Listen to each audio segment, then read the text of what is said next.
warahmatullahi wabarakatuh. Alhamdulillahirrahmanirrahim. An'ama alaina nikmati Islam iman dan Islam. Asyhadu an la ilaha illallah wahdahu la syarika lah wa asyhadu anna Muhammadan abduhu wa rasuluh. Allahumma shalli ala Muhammad wa alihi wa sahbihi ajmain. Hadirin yang kami hormati, untuk bangsa sekalian, marilah kita panjatkan puji dan syukur kehadirat Ilahul Rabbi. Alhamdulillahirabbil alamin, kita masih diberikan nikmat, terutama nikmat iman dan Islam, nikmat kesempatan dan kesehatan, sehingga alhamdulillah pada hari ini, pada pagi hari ini kita bisa bertemu di tempat yang sangat alami ini. Salawat dan salam mudah-mudahan selalu terlimpah pada junjungan kita Muhammad SAW, keluarga, para sahabat dan umatnya sampai akhir zaman. Bapak Ketua, juga mujahidin yang kami hormati, Bapak Penasehat, Bapak-bapak yang lain yang kami hormati, ibu-ibu dan sangat kami hormati pula. Saya sangat kaget begitu mendapat perintah dari Pak Ketua untuk memberikan tausiah ceramah. Dikira tausiah sang ceramahnya adalah untuk disampaikan di tempat kita biasanya di lapangan tenis.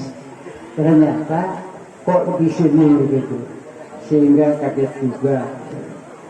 Hadirin yang kami hormati, sesuai dengan tema daripada hari ulang tahun bulan Rajab ini, barangkali saya ingin memberikan judul daripada ceramah ini yang singkat ini adalah menyangkut masalah nikmat dan tadabbur.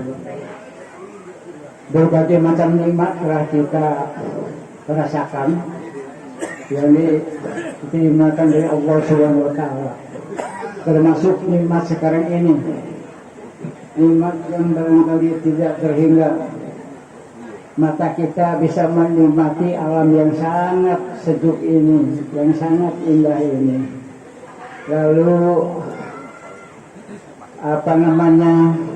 udara yang tidak polusi, telinga yang tidak polusi. Oleh karena itu, marilah kita nikmati itu. Akan tapi hadirin yang kami hormati, nikmat-nikmat yang diberikan oleh Allah Subhanahu wa Ta'ala kadang-kadang terlupakan, kadang-kadang tersia-siakan. Oleh karena itu, di dalam surat Ar-Rahman yang tadi barangkali tidak sampai kepada ayat itu, Allah memberikan peringatan.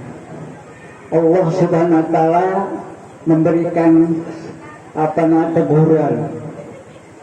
teguran yang berbunyi di dalam surat Ar-Rahman itu adalah A'udzubillahi minasyaitonir rajim. Bismillahirrahmanirrahim. Tabi'ai ala'i rabbikuma tukadziban. Berulang kali ayat itu dikumandangkan dalam firman surat Ar-Rahman itu, kalau tidak salah ada 31 kali kalau tidak salah. Menurut saya itu adalah peringatan kepada kita semuanya terhadap nikmat yang kadang-kadang terlupakan. Surat atau ayat tadi berbunyi adalah maka nikmat Tuhanmu yang manakah yang kamu dustakan. Sekali lagi artinya bahwa maka nikmat Tuhanmu yang manakah yang kamu dustakan.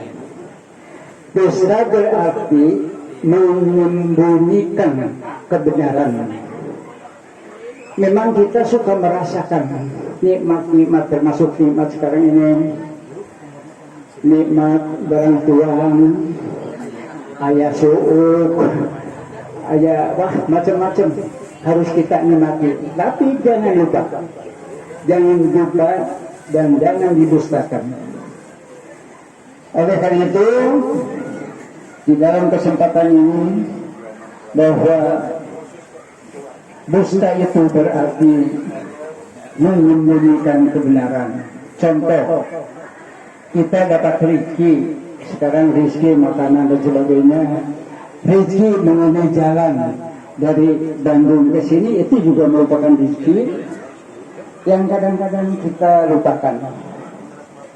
Harusnya atau dari contoh tadi misalnya keberhasilan kita sekarang ini dari mulai bubar muhajirin tahun pertama sampai keempat banyak keberhasilannya yang itu jangan sampai karena kita semuanya, tapi mungkin juga keberhasilan sekarang itu akibat dari keridhaan daripada Allah Subhanahu wa Ta'ala. Kita bisa meraih gelar sarjana 1, 2, 3 dan sebagainya bukan karena otak yang cerdas. Jadi jangan merasakan bahwa berasal itu karena otak kami yang cerdas. Kita sehat sekarang ini bukan karena kita bisa menjaga atau menciptakan pola makan yang baik. Semua nikmat yang kita peroleh sehari-hari atau seakan-akan hanya karena usaha kita, tanpa sadar kita telah melupakan peranan Allah.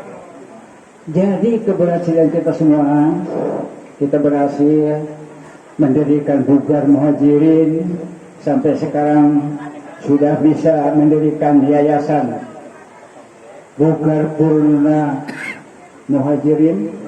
Itu adalah keberhasilan, tapi jangan sampai melupakan Allah Subhanahu wa Ta'ala.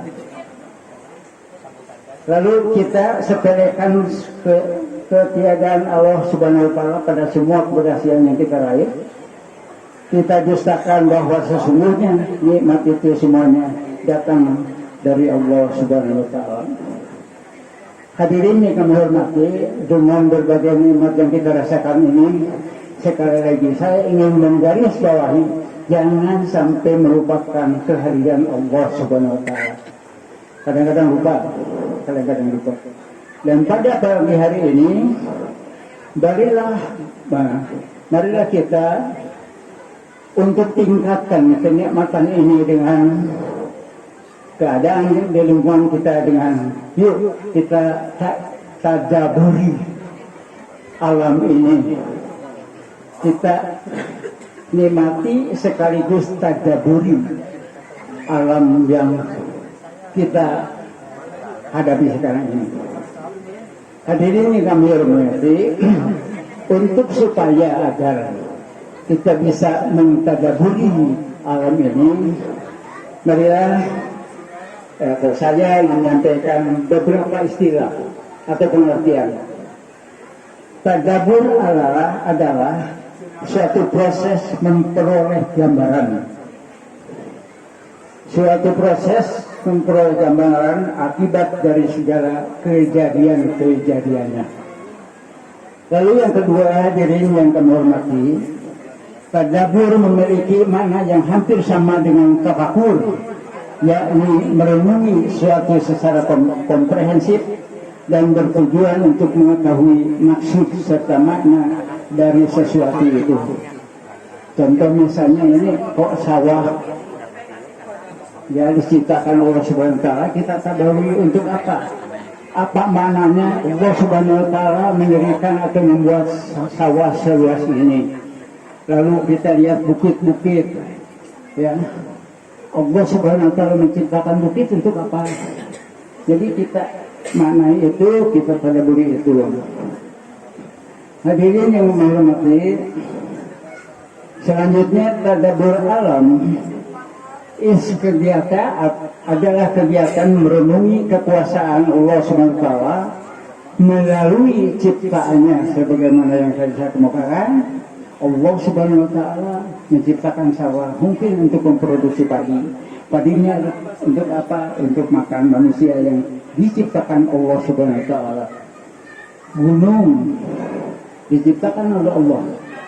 Kalau tidak salah, menurut Pasurana bahwa gunung itu adalah sebagai pasak bumi, pasir sebenarnya, jadi pasir agar supaya kuat, buminya agar supaya kuat. Sungai kita lihat dengan airnya sangat jernih. Kita memati, kita tabarui bahwa air itu adalah sangat penting untuk hidup kita semuanya. Kata Pak Dodi, dalam tubuh kita itu hampir memiliki atau 50% lebih air.